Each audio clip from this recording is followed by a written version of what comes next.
జనం కోసం జనవాణి. తెలంగాణ రాష్ట్రమంతా ఎల్ఈడి దీపాల బాధ్యత సర్పంచ్లకే. సీఎం రేవంత్ రెడ్డి. రాష్ట్రమంతా ఎల్ఈడి వీధి దీపాలపై పక్కాగా పర్యవేక్షణ ఉండాలని ముఖ్యమంత్రి రేవంత్ రెడ్డి అధికారులను ఆదేశించారు.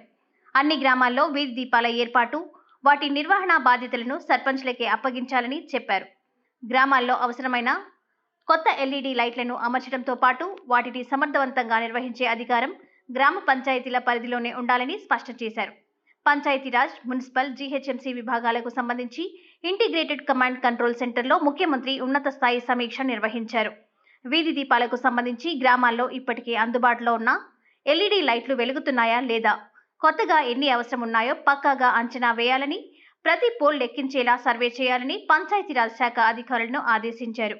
రాత్రిపూట ఎల్ఈడి లైట్లు పనిచేయడంతో పాటు పగటిపూట దుర్వినియోగం కాకుండా పర్యవేక్షణ ఉండాలని, అన్ని గ్రామాల ఎల్ఈడి డాష్ బోర్డ్ మండల స్థాయిలో ఎంపీడీఓ పర్యవేక్షణలో ఉండాలని చెప్పారు. జిల్లాలో అడిషనల్ కలెక్టర్కు ఈ బాధ్యతలు అప్పగించాలన్నారు.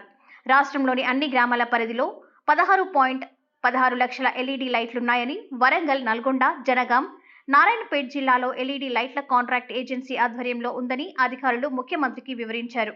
రాష్ట్రంలో అన్ని ఎల్ఈడి లైట్లను హైదరాబాద్లోని కమాండ్ కంట్రోల్ సెంటర్తో అనుసంధానం చేయాలని సీఎం రేవంత్ రెడ్డి ఆదేశించారు. జీహెచ్ఎంసీ పరిధిలో ఉన్న 5.50 లక్షల ఎల్ఈడి లైట్లు ఉన్నాయని, ఔటర్ రింగ్ రోడ్ లోపల ఉన్న కోర్ అర్బన్ సిటీని కూడా కలిపితే మొత్తం 7.50 లక్షల లైట్లు అవసరమవుతాయని మున్సిపల్ శాఖ నివేదించింది.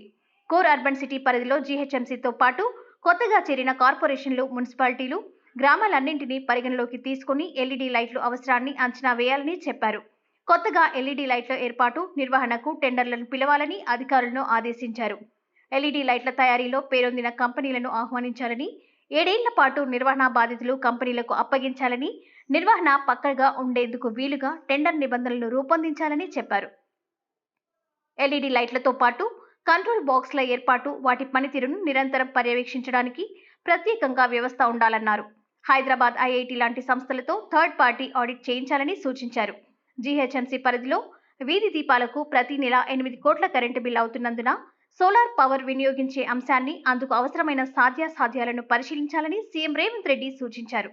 ఈ సమావేశంలో సీఎం సలహాదారు వేం నరేందర్ రెడ్డితో పాటు పంచాయతీరాజ్, మున్సిపల్ శాఖలు, జీహెచ్ఎంసీ ఉన్నతాధికారులు పాల్గొన్నారు.